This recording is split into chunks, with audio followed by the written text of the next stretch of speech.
Coach, points shared here today. Wait, what's your team performance? First round, first match, 5. 1-1 draw here. Goes show the improvement. The 5 was a bit. That's not us. It wasn't us. Today I thought we should have gotten 3 points. Especially based on how the first half went. We went to sleep. It was a diagonal ball. Kept catching us out. And shouldn't. Really shouldn't. And his experienced player playing over there shouldn't. But unfortunately, didn't get our 3 today, but we'll fight on. From a scale of how impressed you are since the first match against Glenmuir, come to see what's your thoughts on that, where the progress has been so far? Well, we are getting closer to what we know we can do. What we have been doing from last season coming into pre-season. We are not there as yet, but we're getting close to it.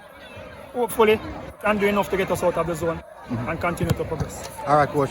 Bless up, right?